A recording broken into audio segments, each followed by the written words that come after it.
Please, a round of applause. He's there waving. Thank you for being here. Jane Asukwo. Thank you. And we also have Shaitan Fashaitan Oladapo. Thank you for being here, Shaitan, and the rest of your crew. Okay. He is a member of the Nigerian Institute of Architects Executive Council and Chairman Abuja Chapter of NIA. 25 years international and local experience practice in the private sector. Please help me welcome our first moderator for this session today. He is architect Nina Briggs. Please, I think you could do more. Thank you. Thank you, sir. Sir, you should sit here. Thank you, sir. Next, I'll be inviting from the Architect Registration Council of Nigeria, that's ARCON, Architect Umaru Karaya. Please help me. A round of applause, please. Thank you. Architect Umaru. Is he here, please? Okay.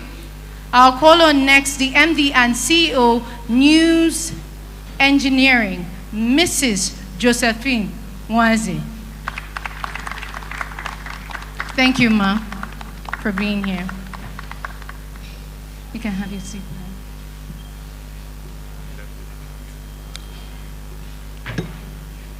I was told that Architect Umaru is here, but I think we should carry on, sir.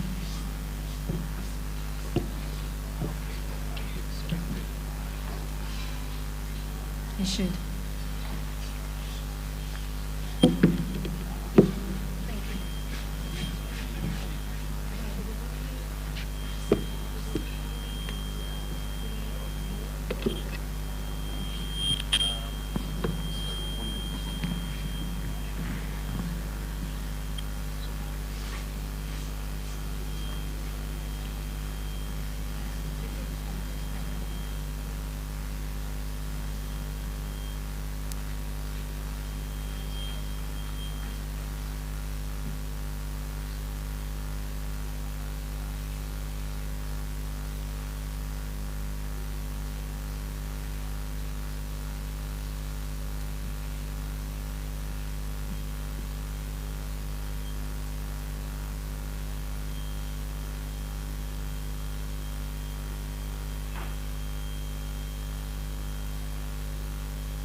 Sorry for that mix-up there. We've rectified and we're moving on, straight on.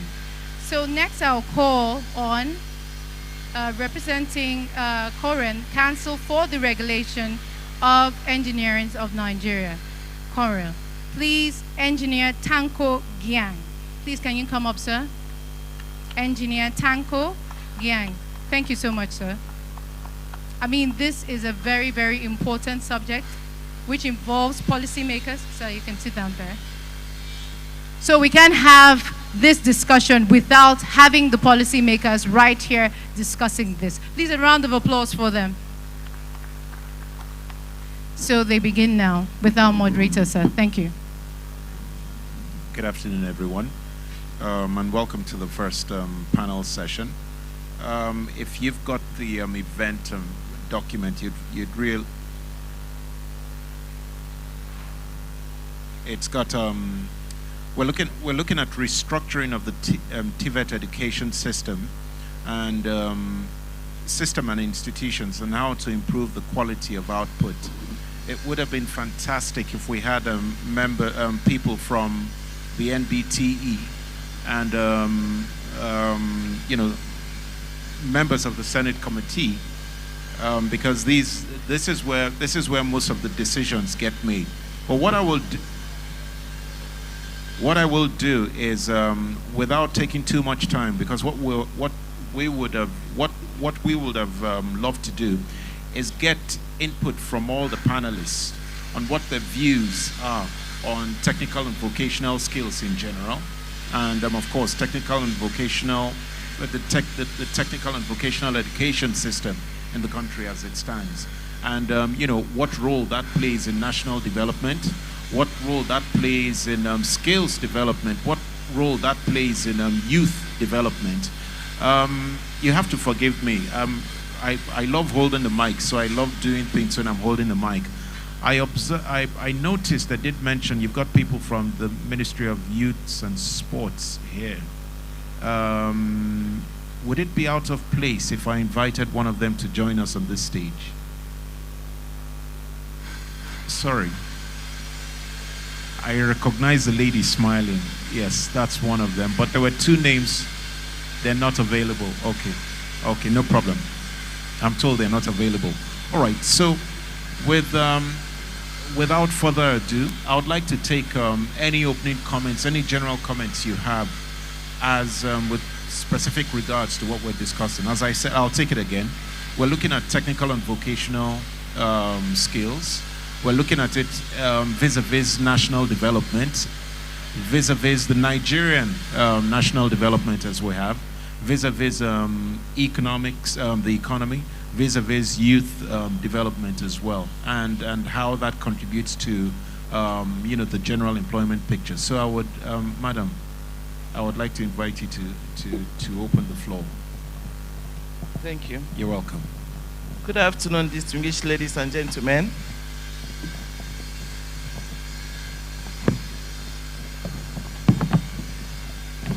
We are here to discuss the negative perception about vocational and technical school in Nigeria. These are people that we don't seem to understand how important their skills are. They are in high need in Abuja, in every part of this country.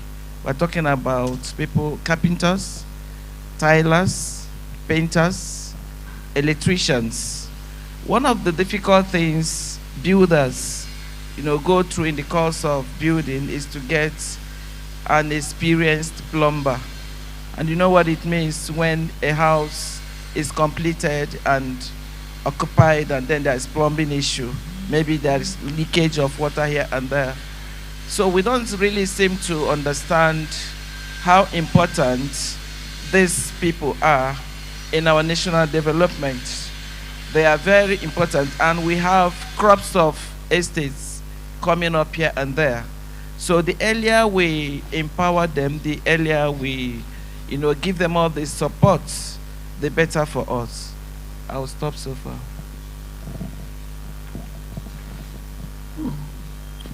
Thank you very much. Please, sir. think it's on.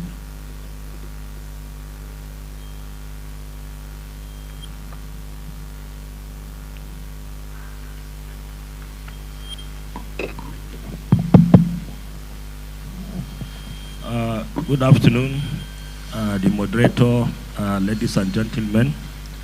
I will want to start by appreciating the CEO of this noble program.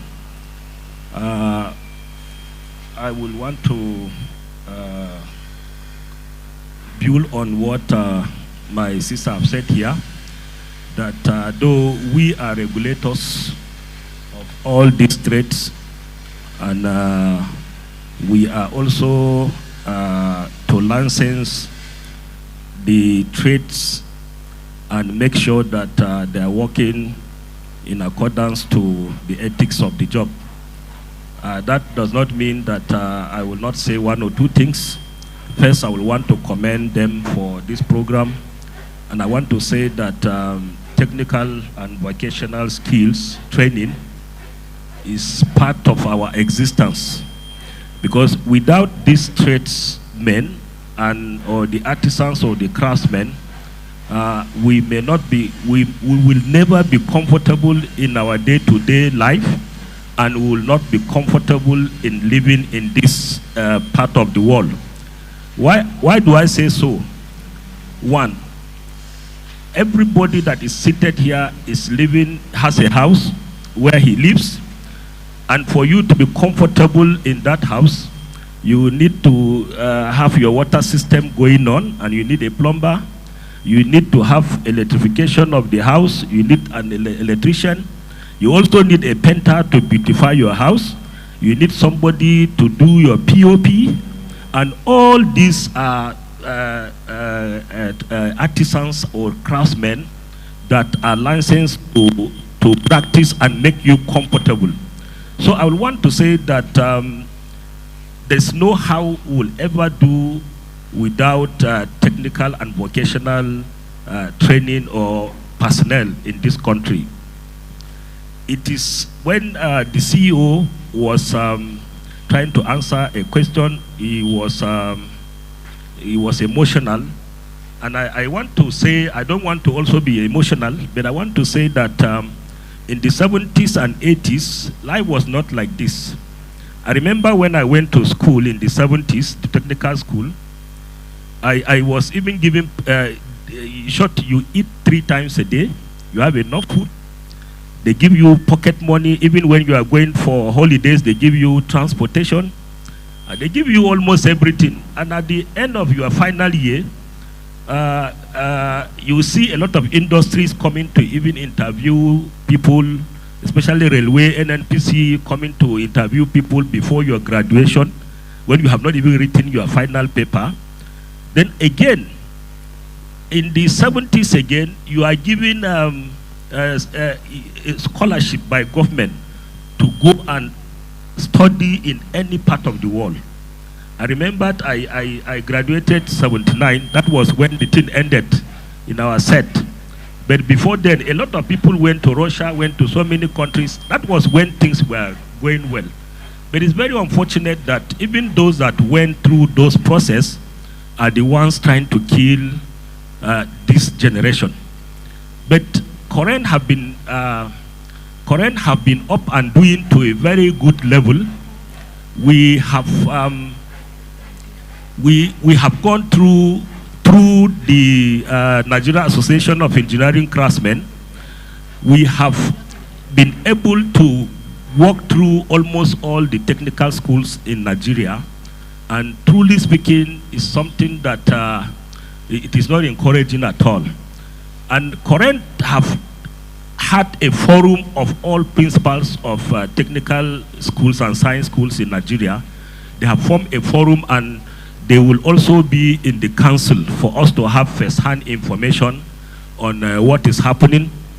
And at the same time, current too have had parley with all the governors forum of Nigeria to educate them, to know that it is not only going to university to read other courses or get a degree that is the case.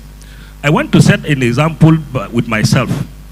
I went to a technical school, and right from the day I went to technical school up till this moment, I have never been hungry in my life, because I engage myself, or even the people I train. You always get a job to do, and you will never go hungry. I remember when we were talking of girl child, NSC2 have taken it upon herself, is training some, through AQUEN, the branch of Nigerian Society of Engineers, the women wing. They have taken it upon themselves to see that women are also encouraged into technical and sciences. I have also 2 daughters, like somebody said he has 3. I have only 2 children, and the 2 children are female.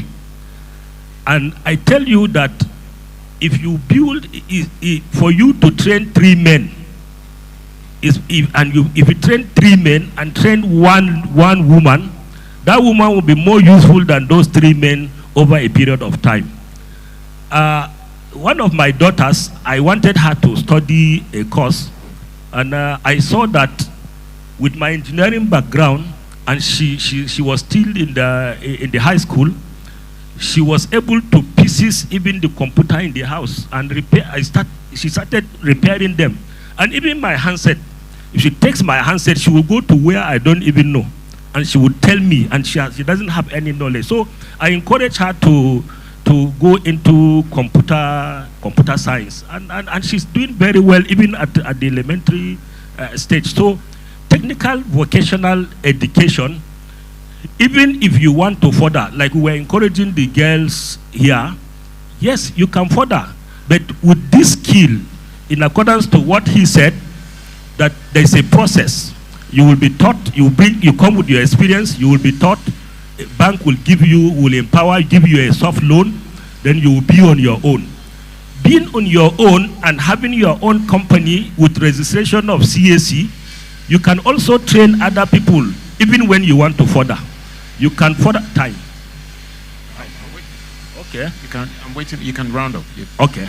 So government too are trying in one way or the other. I was discussing with some of them that we will want to partner with them and also introduce them to some of the trainings. We are also professionals, like the Nigerian Association of Engineering Craftsmen. They are saddled with the responsibility of certifying all craftsmen. We will work with you, look at your products, and look at their strength of knowledge. Then we will partner and look at how we certify them both in the association and also Koren. Then, like he also said, that if somebody has done this training, he needs to be absorbed somewhere.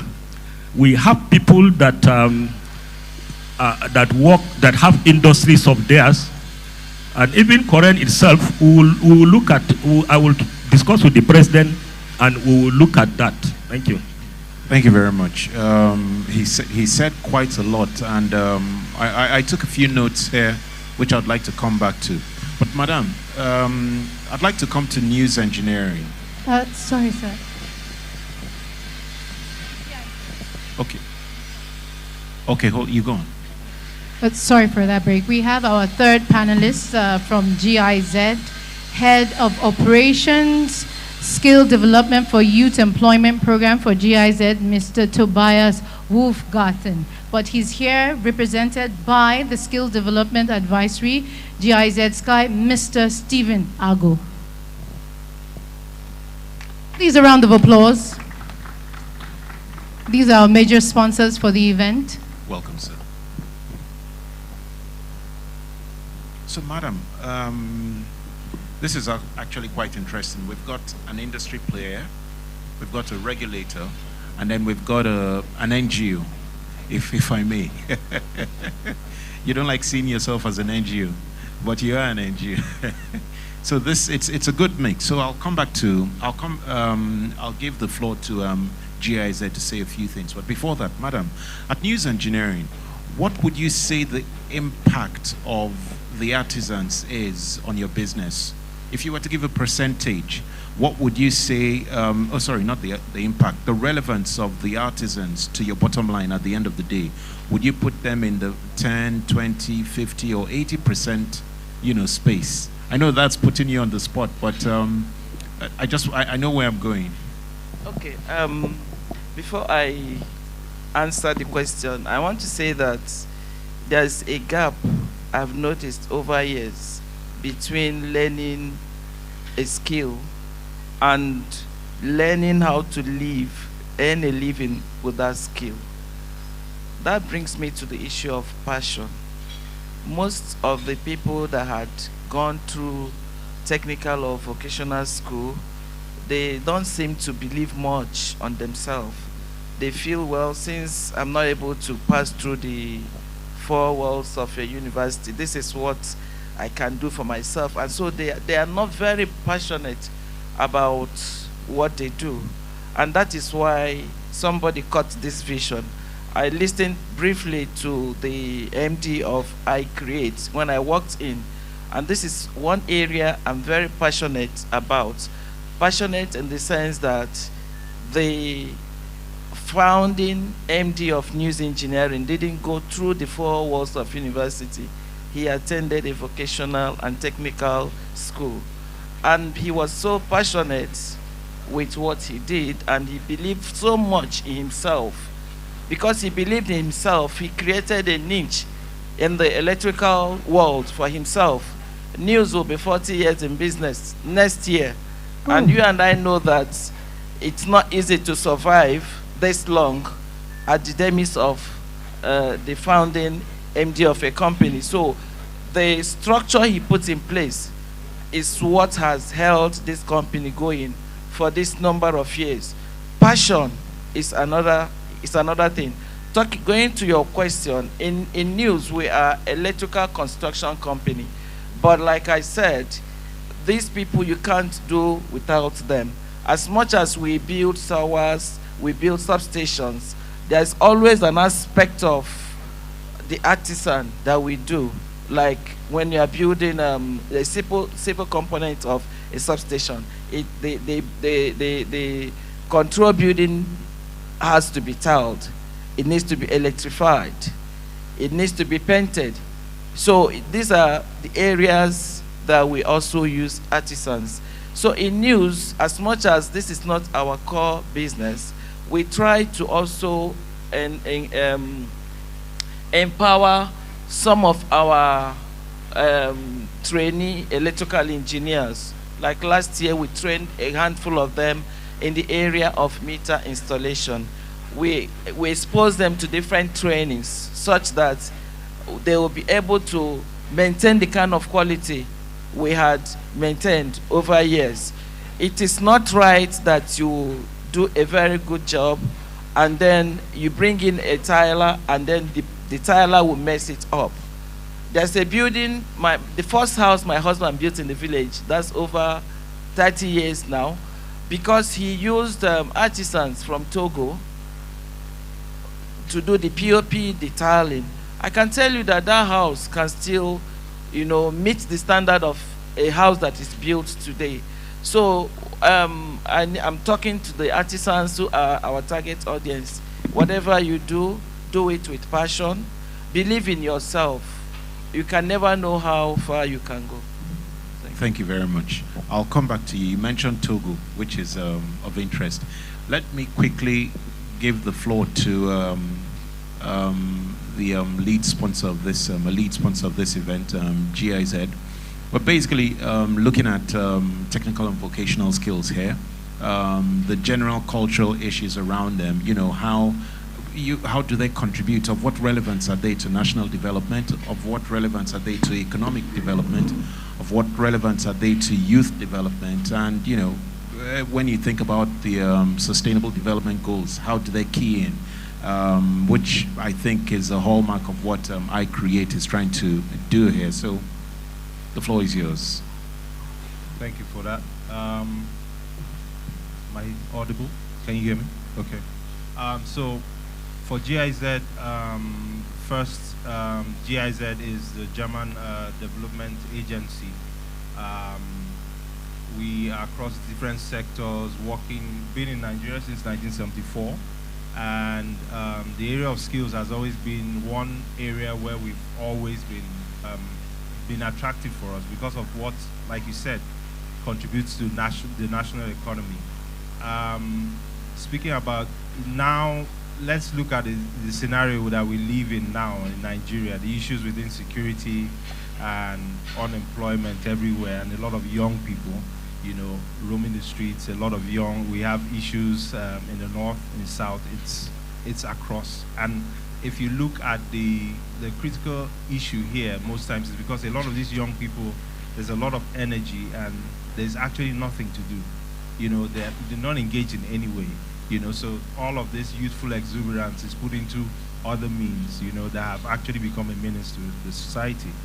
So for GIZ, skills development is key across agriculture, technology, even within the banking sector. Even now we have a particular interest as regards soft skills and the creative industry. So it contributes in diverse ways. I don't know if we have enough time to run through all, you know, but it's across the sector. We need young people engaged in skills, and we are behind most of these things like sponsoring iCreate and other kinds of interventions we make across different states in Nigeria. Yes. Okay. We're quite out of time, but I'd like to throw some direct questions at each of you. I'll start with GIZ. You said you've been in operation in Nigeria for how many years now? Since 1974. 74. Okay, yes. That's quite a while. That's older than quite a lot of people here. How long has skills played a major part of your business, of your operations? So we've had different programs. Okay. Yeah. Okay. For currently we have a SKY program, a Skills Development for Youth Employment program in Nigeria. That has been running since 2018. 2018. But okay. before then, we had other programs with different names, acronyms. Okay, let's take the 2018 one. Would you say from 2018 to now, would you say that there is empirical proof that if you enhance the capacity of skill sets at the technical and vocational level, you can actually impact an economy positively? Yeah, we have seen this. Yes. Very We've good. Seen this. So We've it seen is important. You know, efforts like iCreate are important. Of course, yes. Okay. Yes, we've seen very this, good. Yeah. I'll come to you last, sir. I'll come back to news engineering. I heard you say something about, there was something you said at the beginning, that there's a major gap between learning a skill and earning a living, because a lot of these personnel feel a degree of a handicap because they did not go through a formal environment or a formal space. If I may ask, would a platform like this, you know, what iCreate is, you know, the work platforms like iCreate are doing, if you had your personnel experience the benefits of such a platform, would it affect your business positively? Would it develop your business positively? Definitely, it will. What iCreate is doing is to ensure that these things are done properly. Whatever they do it well, which is, you know, years back, which is one of the negative perceptions people have. When they see someone that is a plumber, they will feel, well, they won't be able to go to school. So what iCreate is doing is to, you know, train them properly such that they will develop passion for what they do, believe in themselves, and then also to do it right, as in a professional way. That way, they will be able to compete with people even outside Nigeria. I heard him say we can even export our skills. We should outside Nigeria. If you can do it well, why can't you survive in Germany where they have shortage of artisans? Why can't you or in Togo? I'm yet to find out their secrets. But people from Togo and Ghana, their artisans are so good. So I think that's a challenge to iCreate. That's a challenge to I think they GIZ should as well. understudy them, find out if the kind of skill, the kind of scheme they use. They are very good. If you use artisans from either Togo or Ghana, you notice the difference.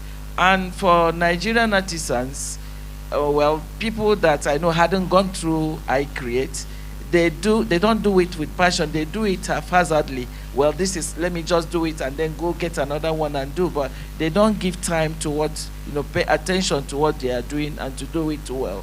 So I want to believe that what Artisan is doing is playing a lot of positive role in our national development. And I want to encourage the young man, understudy what Ghana and Togo is doing differently, so that he can, whatever they are doing, he can,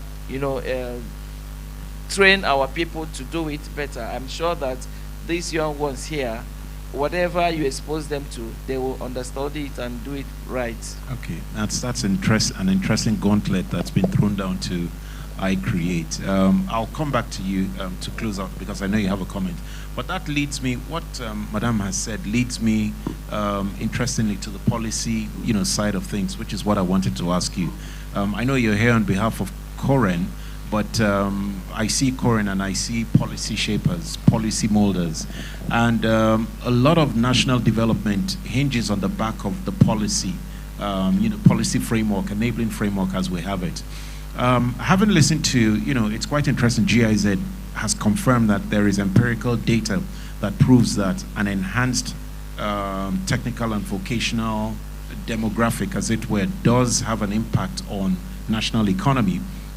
Someone in the industry, news engineering here, is saying that, look, if her personnel had a degree of formalization to their experiences or knowledge, it definitely would affect the bottom line. How do you think from the policy side, or what do you think from the policy side can be done to help this process, to enable this process? Or is it possible that the policy side can be of relevance here? Yes, Koren is even partnering with GIZ in training too. We have one of the training centers in Gwarimpa, and we are comfortable with the level of the training, and after graduation we certify them, because we know. What Madame said about Togolese having quality workforce than Nigerians, I will tend to disagree with her in another way. We know, like I said earlier, that one bad thing with us in Nigeria, we always want, and we believe that anything Nigeria is not too good, even when we have not tried it. I agree with her, probably those they brought, depending on the year, she said about 20, 30 years ago. That's a different thing from what is applicable now. You see, most Nigerians, once, if they are using Nigerians, they want to, they need cheap labor, and they go to scout for people that are really not qualified. For example, somebody will build a beautiful house. Instead of getting somebody who is an expatriate in that field, he will rather look for somebody who will pay peanuts, and you can never get value for what you have, what you want to do. I want to assure Madam that once you pick, and I want it as a challenge in news engineering, that any professional within any of the cadres, whether it's a technician or a craftsman, try him if he's licensed, and if he fails, you come and tell me. And if you need them, I can give you more than 100. You go and test them, and the result will be different. And I believe a lot of the ones we use, they are quacks. There are people probably that just learn the job, or maybe see somebody doing, because we need cheap labor, we go to engage the personnel. Thank you.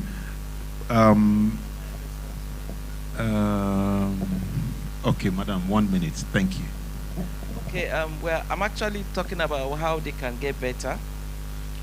And I think one thing also they need to adopt, apart from, doing what they are doing right, they need to partner with sectors, that they operate on. Mentorship is another area that we can't ignore. If you, like, I'm happy I saw Urban Shelter signpost somewhere. A company like Urban Shelter, yeah, this is what they have been doing over years. They have close to 30 years experience in building houses. So they use these artisans a lot. The tilers, the painters, the people that do POP. So I think they should also be exposed to working with these people under someone's supervision. All I'm saying is they can be better.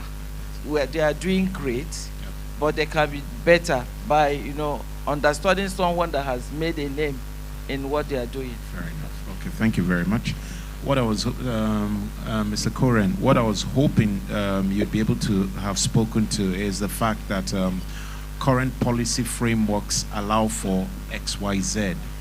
However, with the evolution of society, I'm glad you talked about the fact that her mention of some services was about 30 years of age. So I was asking myself, are the policies also 30 years of age? Do they, should they be reviewed, considering, if you listen to what Bright said at the beginning, where he was saying that there is need to revisit this, cultural perceptions of this demographic of technical and vocational skills. So is that a policy issue? Is existing policy contributing to that challenge? There was a young lady, a student, that asked a question that jolted me as well. She said, how do you have video material you can put out there that would educate our parents that, look, there's a hope, there's a future in technical and vocational skills? So is existing policy reinforcing those negatives? So that's what I was hoping we could have heard. But over to you, GIZ, because we're out of time. Let me speak a little bit more on policy, because we do a lot of work around policy. So it's not a one-size-fits-all solution. So as regards policy, like my guy from Koren has mentioned, we have the collaboration with Koren, we have collaboration with the National Board for Technical Education, where we're looking at national occupational standards. So you're looking at improving the standards of teaching, you're looking at improving how learning and teaching happens across our technical schools. So those are some of the things we are doing. But it's not something that will happen quickly. So it's something that runs through many years of intervention, meetings with stakeholders across, partners across different sides of the coin, as you might say. But it's an ongoing process, and we're working with all kinds, both public sector and private sector players as regards policy. And hopefully this will trickle down to some of the things we see around. Okay, thank you very much. I think we can wrap up this session on those grounds. If I'm to summarize, I'll summarize from the GIZ end. There is, it's an ongoing process. Because of the scope and scale of what we're dealing with, it's going to take time. It involves a lot of stakeholders, the commitment of a lot of stakeholders. The gentleman from Koren talked about the fact that there is the need to always, as often as possible, engage qualified persons, even if they're artisans or whatever. There must be a degree of formalization around them, because if we go for what is cheap, we get what is cheap, effectively. And Madam Nees Engineering did say that there is a direct relationship in the quality of personnel you have to the bottom line at the end of the day. And that talks to the point GIZ had also made. And I think with that, I'd like you to appreciate the panel as they take their leave. Thank you very much. Thank you very much.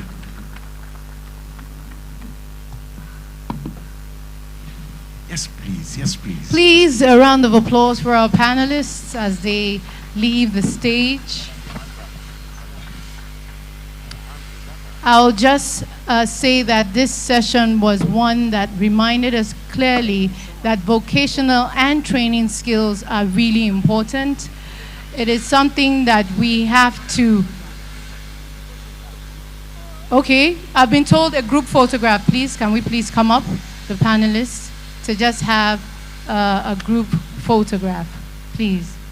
Thank you, sir. GIZ, can we come up for a group photograph.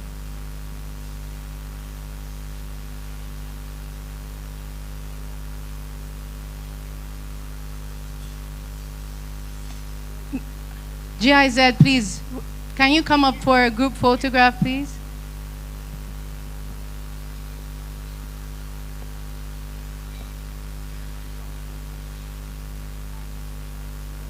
Okay.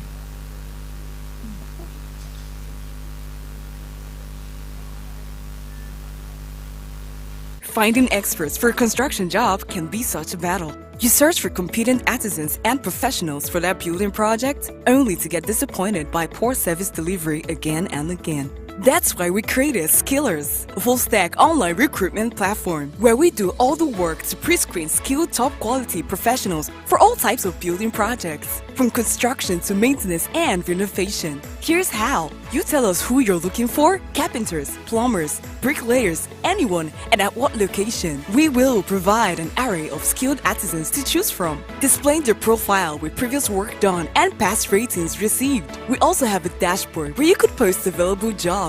But don't stress, if you don't have time for that, we can get it done for you. In case you're wondering how we ensure a satisfactory job, not to worry. Project supervisors review projects every day to ensure project quality and completion, all at affordable rates. So go ahead with your brilliant... We're going, which is the second, the panel 2. The title is Professionals Panel Youth Empowerment, Strategies to Reorientate the Youth Populace on the Opportunities in Technical and Vocational Trade Professions.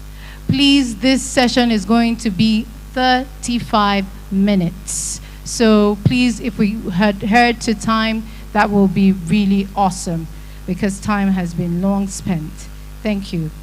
Okay, for the moderator for this session is MD of Habitat and Living Design Limited, co-founder of AD Connect, a forum for building indigenous capacity amongst architects and designers in business. Their company has ran programs for young people called Creative Technical Development and also Technical Drawing for Artisans. Practicing in Abuja as principal partner of HNL 3D Studio, an active member of NIA and IDAN. Please, a round of applause as we welcome our moderator for this session, Architect Lafa Saleh. Please, a round of applause, and she's a lady. Lafa, architect. Lakwe, please. Next, I'll also call on, he was the moderator for the last session. Please, from the Institute of Architects, Nigerian Institute for Architects, please help me welcome architect Nina Briggs. Architect Briggs, hope you are still here in the building for this session. Calling on next,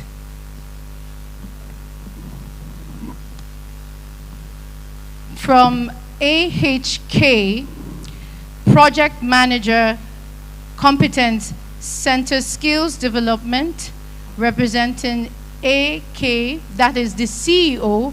Please, a round of applause as we welcome Mr. Igbuan Okazebo. I hope I didn't kill that. Okazebo. Did I try, sir? Okay, sorry. Okay, Construction Kaiser.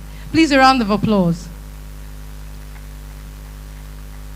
Okay, from AHK, that is Project Competence Center Skill Development Manager, that is Chinenye Odimbo. Please, a round of applause. Odenibo. Yes, Odenibo. Then we also have from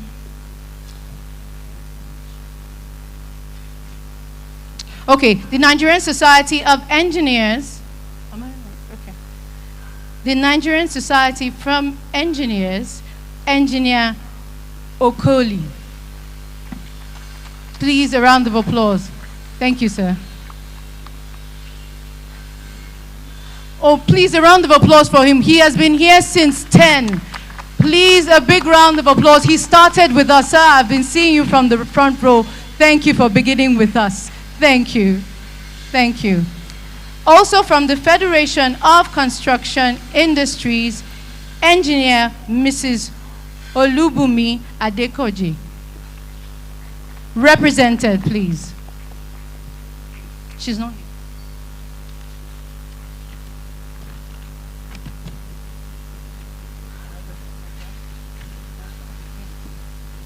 Okay, represented from the Federal of Construction Industries.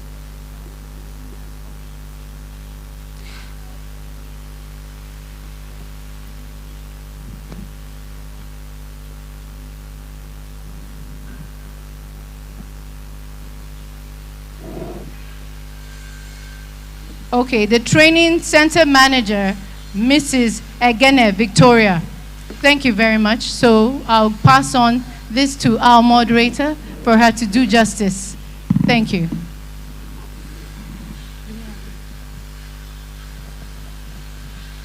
Hello everyone, good afternoon. My name is Lakpe Saleh, as she introduced me earlier on. And I'm here to moderate this session on youth orientation towards technical and vocational skills. So I'm very grateful for this opportunity because I'm talking to quite an experienced set of people, and it's going to be hopefully a good session. So we're going to start from the architect Nina Briggs. And what I would like, please, is just 1 minute, 30 seconds, for you to give us a little background on what you think is the key thing that we need to orient the youth towards technical and vocational education. Thank you.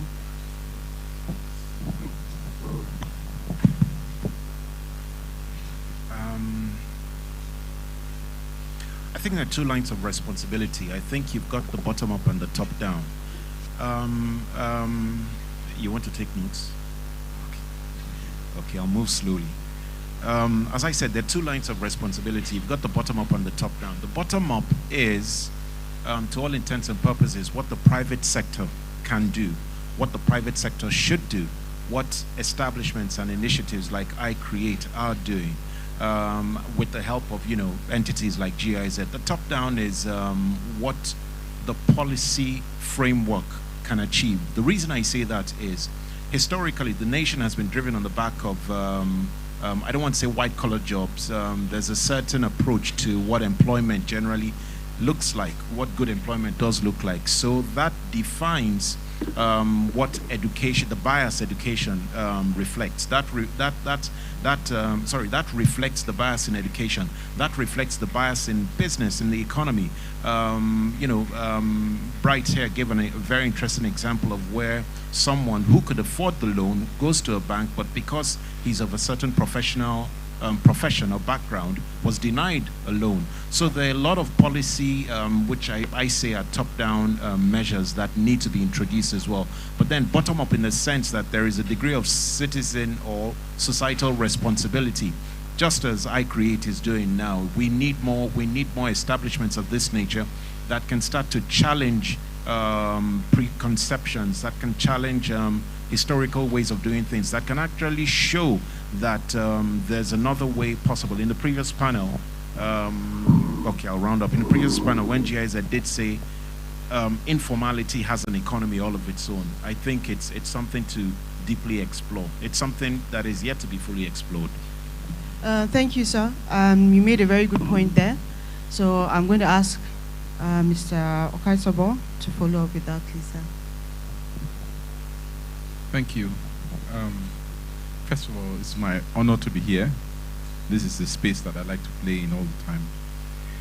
And I think the one important thing that I think we need to do is to let the youth know that this TVET education is not less valuable than a university degree or anything.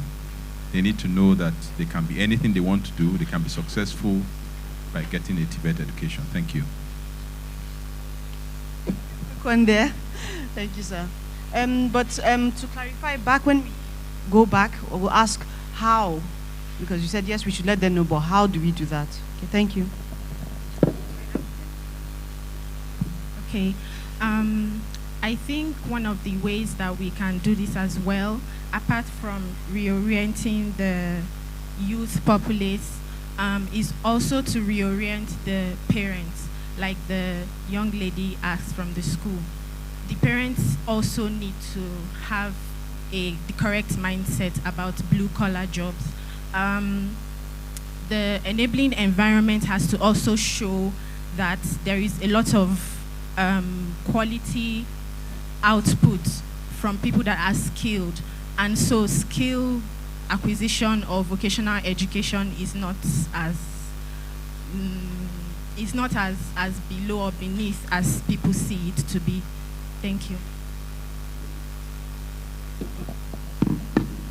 Okay. I will be very practical. Quote the scale. The way banks sent out pretty women to go and get loans. What do I mean by that? The young ones are always excited with the good things that they see. So when these artisans or the craftsmen, the way they are doing there, look at all of them, well dressed. So it will awaken or increase the appetite in the youths that, oh, this is a place I can go and make a living. Nobody likes a dirty profession. Nobody likes a dirty trade.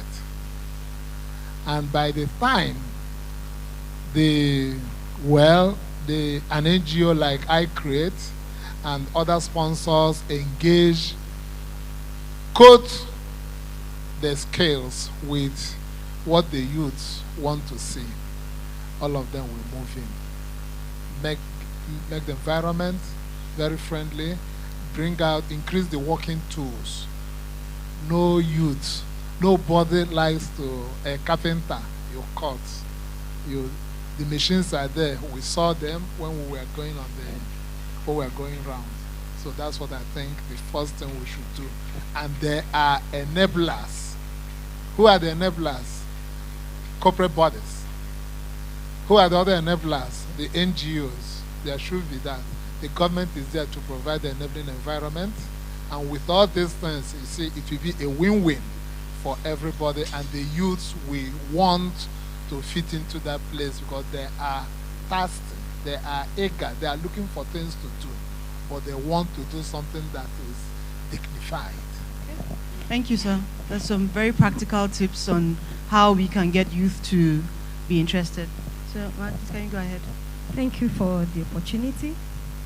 For me, I think the policy makers have a lot of work to do. I want to side with the first person that spoke, because the bottom line for anybody is what is my take home at the end of it all.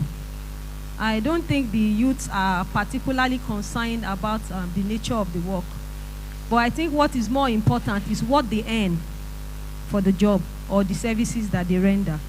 So I think the policy makers need to do something very important, backed by legislation, to ensure that this TVET, the technical and vocational education, becomes attractive to our youths. How do I mean? I'm talking about qualification and certification. You see, everybody wants to go to the university because there's so much emphasis on paper qualification in Nigeria.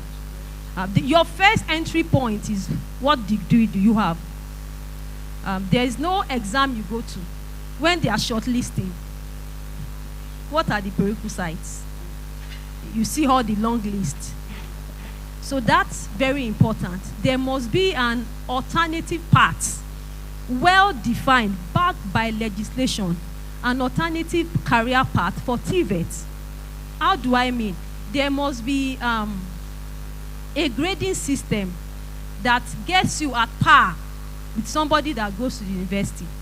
If I choose to go through the TVET education, I should be able to compete when it comes to salary, when it comes to promotion, when it comes to placements in any industry where I am working with somebody that has a university qualification. That is very important. The second one One second, please. Sorry, this is just the introduction. Okay, sorry. I can see you're warming up.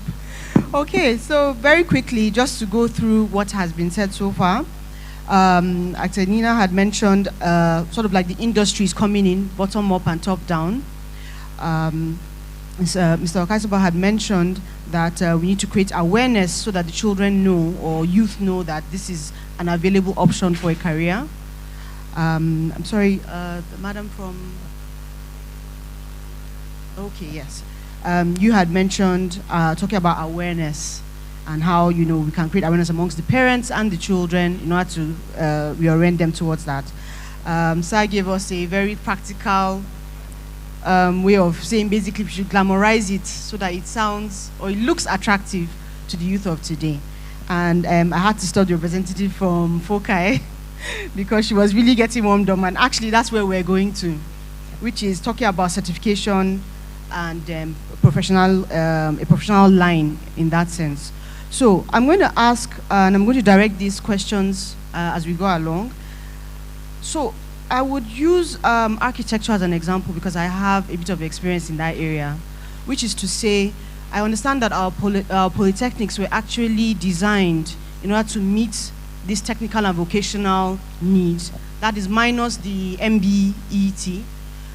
But along the line, there's a bit of treatment of those who come from polytechnics different from those who finish from universities.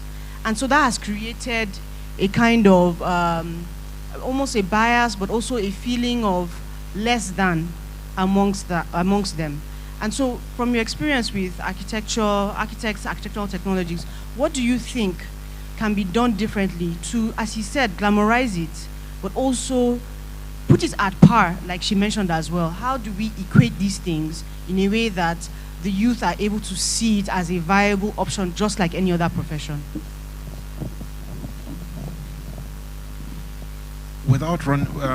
To avoid running the risk of speaking on behalf of other sectors, I'll focus on architecture.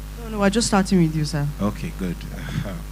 I think, and this came up in the previous panel, one of the things that needs to happen is a lot of the policy frameworks, a lot of the structures on which this education product is delivered is dated, is very, very dated. It's stuck in, I don't want to say Civil War times or, you know, they're about 70s or whatever. There hasn't been any, you know, dedicated and focused rethink of what those structures provide in terms of intake and output, and where you enter society. Now that has to be done because there is every sector, every industry, every part of human endeavor is undergoing a huge amount of disruption.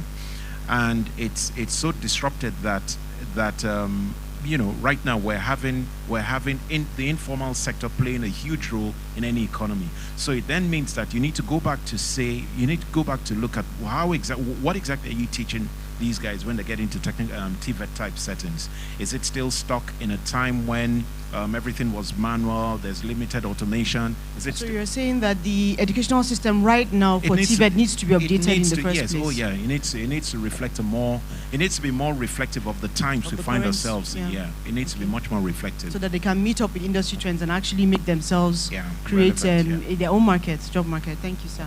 Okay, and so I'll move on to Mr. Okaisaba as well. What do you think we can do in terms of professional certification that will make the products of TVET schools also be at par or considered at par with their university counterparts? Thank you. So what I think we need to do, we need to define the criteria for going into this TVET space. We need to make it equal so that at the time they have the option to choose to do JAM or to go to TVET school, you don't say, oh, if you had A1 in maths, you go to university. If you had a C6, you go to TVET. Once you do that, you devalue the quality of the education they get. Yeah, that's a very good point. I remember my dad used to tell me, my dad was an engineer, he used to tell me, say, look, BSc engineering, they are more of design. B-Eng, they are more of practical. He said, HND, they are the site guys. So the training was done, is tailored towards the different areas that they're supposed to go to. For example, a lot of BSc guys go on to do PhD and become lecturers or whatever. So Oyibo designed this thing properly. We have just bastardized it, I'm sorry to say. They designed it, but when we come here, we feel one is superior to that. They just have different rules in the space. So people need to understand that, and there needs to be a lot of advocacy. Organizations like events like this will help, and companies need to go out there and educate this youth. Career counseling. So when these children are getting ready to go to tertiary education, what do we tell them? We need to tell them at that age that this is not superior to this, it's only different. And once they begin to understand that, and like I said earlier, once they see plumbers becoming very rich, carpenters becoming very rich, they too, they you know, these children, they're a different generation on their own. And by the way, they live on their phones. So how have we used technology to play in this space for them? We need to attract them, lure them into that technology space, and use technology to drive the work. And then you find most of them coming there. Thank you. Very good point, sir. Just like Akegnina said, we have to update the way it's viewed. And I like the point that you made about putting it side by side with SSE exams. It means it's an option, just as you take NECO, WAEC, SSE, they are all there lined up for you. And if that is what you're more interested in, you should have a very clear path. And that comes down to policy making, as she said. Okay, ma, please, can you put your... Okay, I'm going to come from the point of certification, like you mentioned earlier. And going back to what the architect said, there needs to be value placed in the certificates that they get from technical schools.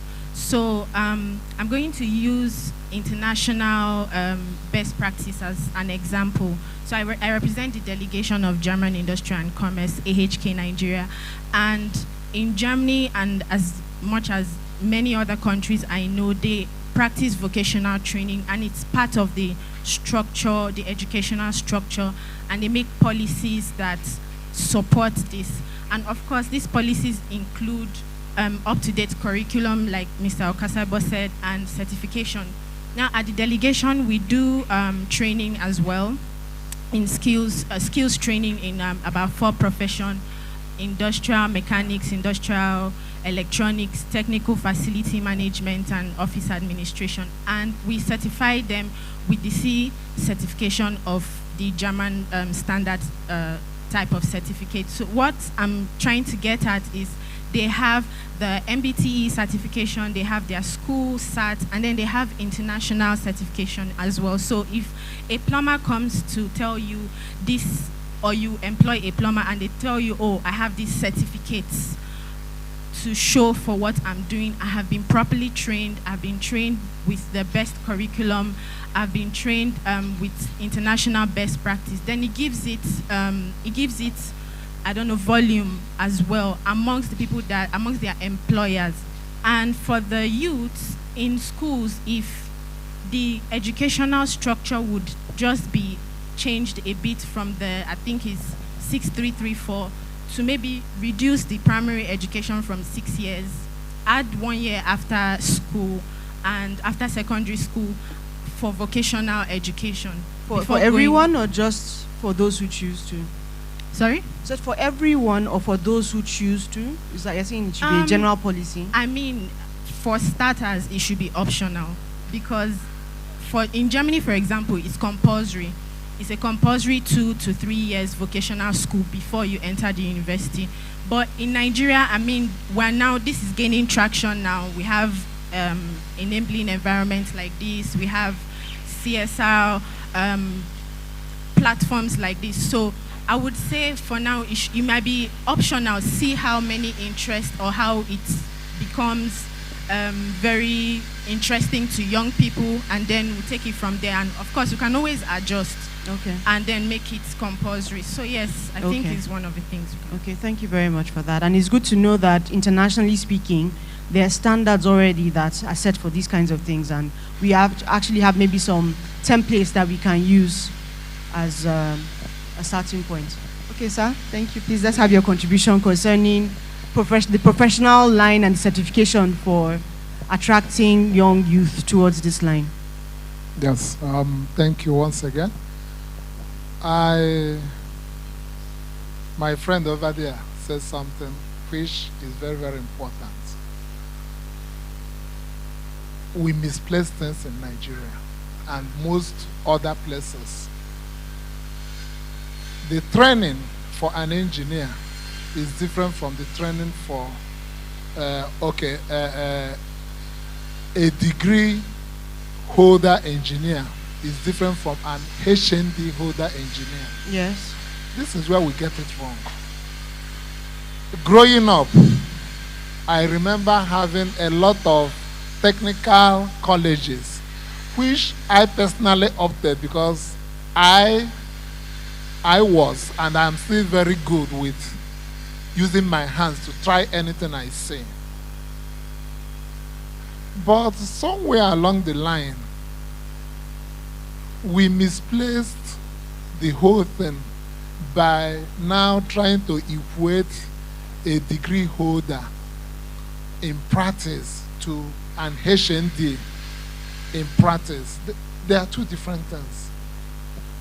Now, the technical colleges that are supposed to produce all these artisans and craftsmen, you talked about, okay, it was when you were moderating Togo. I remember in those days, well, I think it's dying down now, when somebody will say that my tailor is a Togolese, my POP person is a Togolese or a Ghanaian or this, that. What has happened? It is because in those clients, they still maintain the technical cadre. You go to technical college to be trained from you are the one there with little of theory. You are given the practical training, and you come out, you be the best. Let me ask us a question. In Julius Berger, have you seen a German painter painting? No. A German mason? No. A German carpenter? No. They are all Nigerians. But these are people that were trained and given the enabling environment with the correct tools. And with the correct tool, there is nothing you cannot do. Thank you, sir. Let me stop there. Thank you. Okay. Thank you, sir. Yes. You're making some wonderful points here, and I think everybody is learning a lot. Okay, Fokai. Foki. Fosi. Construction industry. Yes, I know what it means, but I was trying to get the acronym correct. Fosi. Yeah. Okay. So please, Fosi, you started it, basically, talking about professional line certification and how can this be made attractive to the youth to follow the line using professional certification. I think one of the challenges that the TVET system had in Nigeria, which is, I say hard because that problem we are overcoming it gradually, is that there is no formal setting for learning of these crafts. If you see the way the traditional system, you just see a young boy will just follow a carpenter that is a craftsman, he follows him to do jobs from one place to the other, and that's all. There's no form of certification. All the person knows is that if you give him work, he can do it. But with what is coming in with the TSPs, the training service providers, we are having Skills Academy, like FOSI Skills Academy. I think the tides are changing, and it's becoming easier for us to be able to achieve the qualification and the certification that we are talking about. Sorry, let me ask a quick question, because yes, you're mentioning these things and you're saying they're changing. But is the industry actually aware? Are professionals aware that these schools exist and they can source workers from there? Are employers aware that they can go to these places and actually source trained artisans from these places? What kind of awareness is going on with FOSI towards these kinds of things? Like for us, we are doing a lot of things. We are online, even though we are not as visible as we would wish, because the truth of the matter is that vocational training is very expensive. With the little time we have been on ground, we know that it costs a lot of money to do good training if you are actually going to train the people. What we see around most of the time is just window dressing. Nothing is going on in those institutions. But like in our institution, we do a lot of practicals. So if you are a mason, you from day one, you are taught the practicals. We don't do theory. So we do a lot of awareness online, but the truth of the matter is that for now we are not getting the support you need that as much as we need. There are many things that we would like to do. Like one of the things I think we are getting right is like what iCreate is doing. They are bringing a lot of stakeholders on board. They are getting to see the need to partner in all these things. But before it was not there. You understand? But Very now true. the things are getting better and people are getting involved. The government itself is also trying to see how they can encourage. So this what training you're center. saying now in terms of what is going on, Yeah. it seems to be a general agreement across board. That awareness, like what iCreate Africa is doing, Yes, yes. but the awareness to the youth, awareness to the policymakers, the bottom up, top down, everyone needs to be made aware of this current sort of almost crisis in this situation, in this industry, Yeah. and everybody can come in at different points to bring that up. But again, we ask, how do we get the youth to even see it as a viable option? The first thing is that we have to take it to them. For instance, from the primary school, there should be a way to introduce. Some private schools are already doing it, because I know one or two that we go to give them training. Yes, that's You happening in understand? primary schools. So as from well. primary schools, for private schools, I've not seen any in a government school, but for private schools, you see them, they are teaching them little skills. Like for plumbing, they just teach the students, they have days for that. They teach them how to fix their sink, their leakages, like that. You know, gradually the awareness is coming in. Like in secondary schools, you see that they do courses like bricklaying. They do courses like what they do in the technical schools, like woodwork. It's happening, but I think the major thing is making the youth know that they can earn so much. So you're as they saying would that learn with other it all professions. comes down to money. Yes. Okay. It comes down to So- the opportunities, sorry, I not have money. to- Opportunities. I understand. understand, yeah. Opportunities and obviously financial security. Okay, so final round. We've come almost to the end of our session. We've talked about what we think is the essential things that we need to do. We've talked about professional certification. Now I want to touch on what you've actually brought up, the informal sector. Is there a way that the informal sector can be harnessed in order to reach, it's almost like a grassroots type of outreach? How can we reach people on the grassroots level in an informal way? Just as I know that there's been an apprenticeship system in Igbo land for a very long time. Isn't there a way of keying into existing structures? Because you learning from someone above you is not necessarily a bad thing, but it should be part of a structure, part of the entire cycle that we are talking about here. So please, if I can start from you and then we can come back this way. We end with Technina. Basically, how can we key into the informal sector to be able to reach each and every youth, wherever they are, to change their mindset, and that if they have existing systems, how can that be raised up to the level that university graduates are considered as well? We like to talk specifically on what we do at Fosi Skills Academy. What we do is that we do other courses. We have the course that is designated just for people with little or no experience, and that is a 1-year course. It's a competency-based dual vocational training, where the trainee spends 6 months in the academy and 6 months in the construction site of our member companies. When I mean member companies, I'm talking about Julius Berger, Cetraco, the big names in the construction industries. And they do it every month. They stay 1 month at the academy. The following month, they are at the training centers. That is one aspect. The next one we are doing is short-term trainings for artisans, those that already have these skills. And then we encourage them to come and improve their skills. Yes, do a short training. Then they do this. We assess them. They get qualified and certified. Okay. So that way we can bridge that gap. even though you know the trade but you don't have a certificate, you can just come for maybe 3 weeks depending on the skills the person already have. And it's so easy that you can decide the aspect of the training that you want to learn. For instance, you don't have to go through all the competency elements. Maybe like, for instance, we had some masons come around and they can do the block laying, they can do the plastering, but they have challenge interpreting the drawings. So they take the training for that and they get certified. Okay. So those are some of the things we So are I doing. think, going forward, I don't know if iCreate has plans of advertising what you do, but I think it's very, very important that everybody knows that this exists and they should all try and key into it as much as possible. Thank you. So, sir, please, can you give us your contribution on that note? Yes, thank you very much.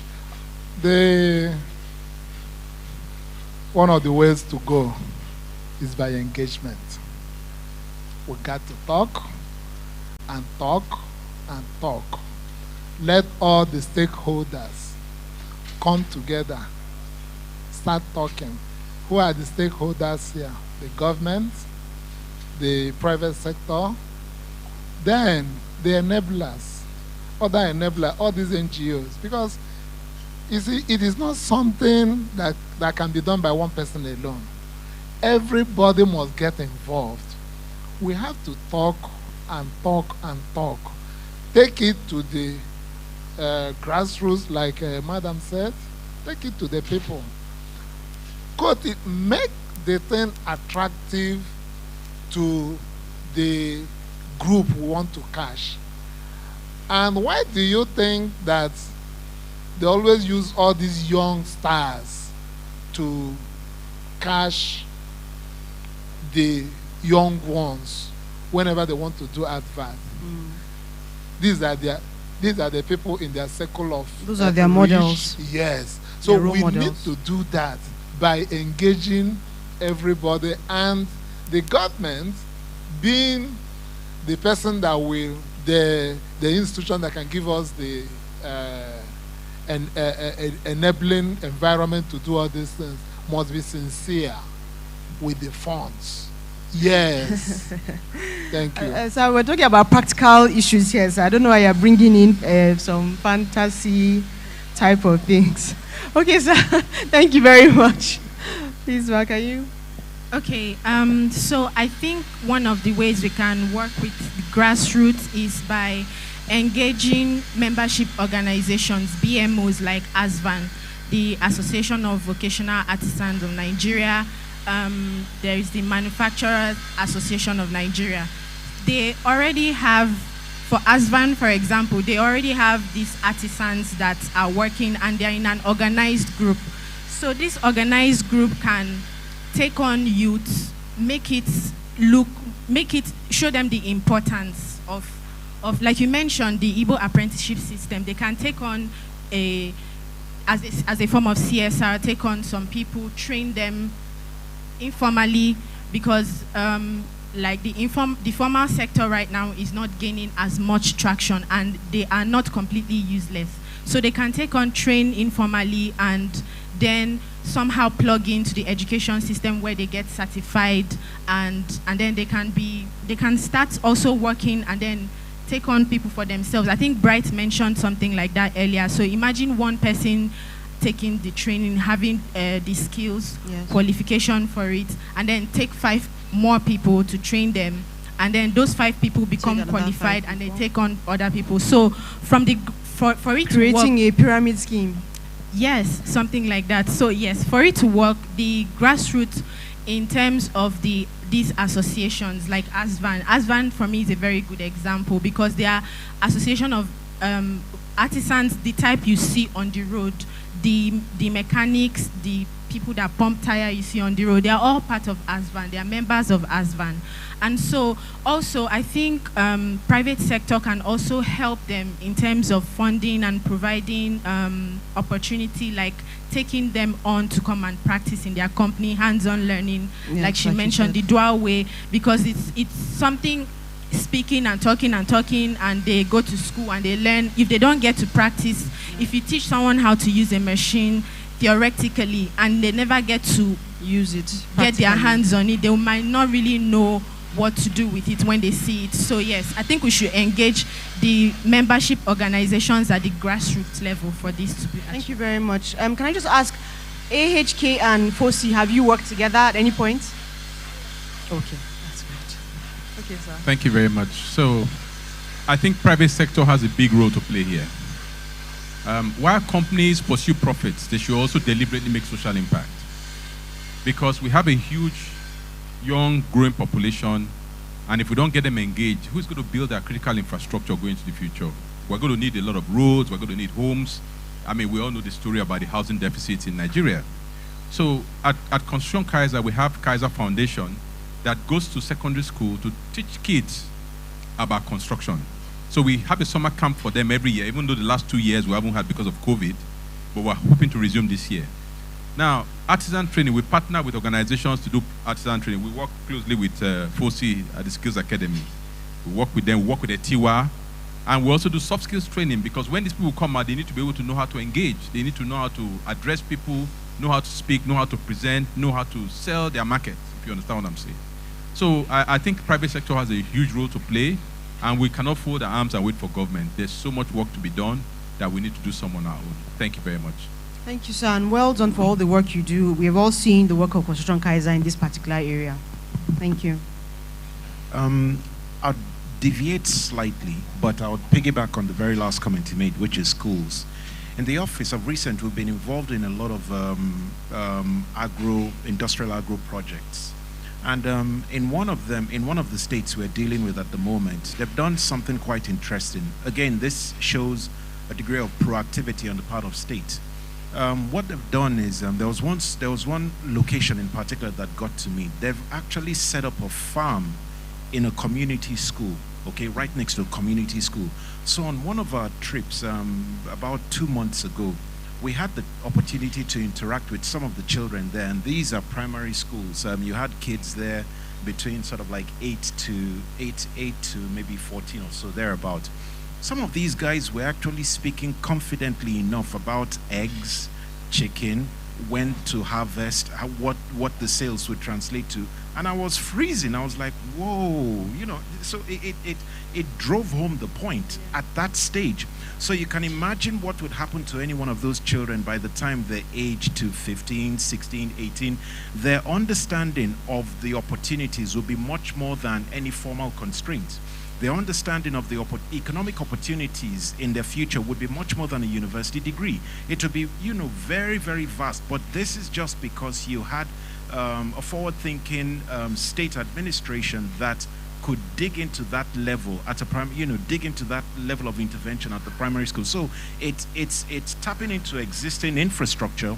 And of course, it may vary from location to location depending on what's but it's tapping into what is existing there, but now making it such that even without the pizzazz of maybe movie stars or whatever, you're getting primary school children to start to understand that there are many options in life. What that does is it increases the options they have as they age. They might end up going the technical way, they might end up going the professional way, but it just increases the options they have. So that was a live example that got to me.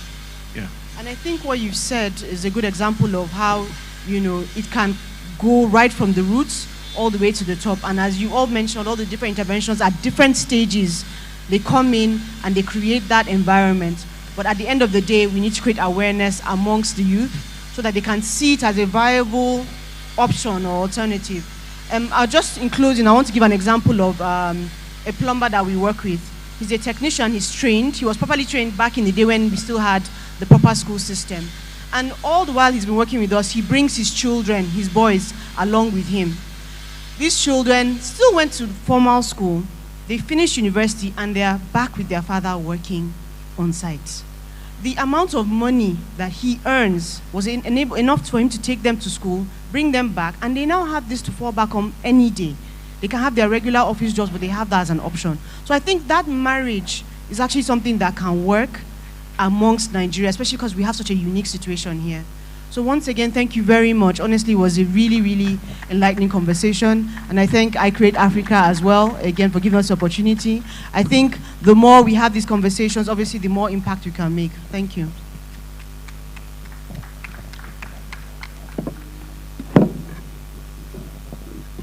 Please Miss Neil, photograph, is our photographers ready? Please, for a photo session. Please, a round of applause for our panelists. I think that was a really, really wonderful discussion, especially from Mr. Okaizebo from Construction Kaiser. I love what he's getting it done.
Finding experts for a construction job can be such a battle. You search for competent artisans and professionals for that building project, only to get disappointed by poor service delivery again and again.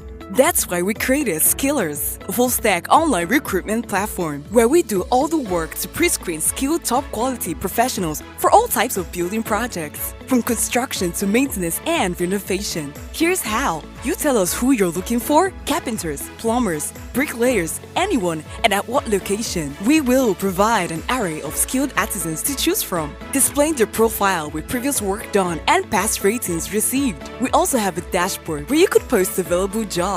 But don't stress, if you don't have time for that, we can get it done for you. In case you're wondering how we ensure a satisfactory job, not to worry. Project supervisors review projects every day to ensure project quality and completion, all at affordable rates. So go ahead with your brilliant building dreams. And Skillers Workforce will bring you closer to getting it done.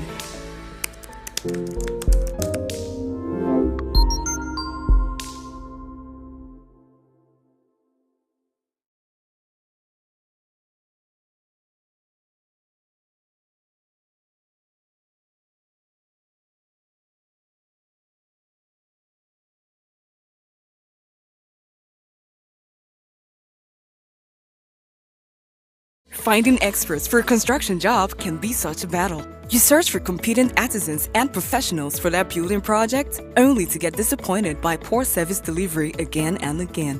That's why we created Skillers, a full-stack online recruitment platform where we do all the work to pre-screen skilled top-quality professionals for all types of building projects, from construction to maintenance and renovation. Here's how. You tell us who you're looking for: carpenters, plumbers, bricklayers, anyone, and at what location. We will provide an array of skilled artisans to choose from, displaying their profile with previous work done and past ratings received. We also have a dashboard where you could post available jobs.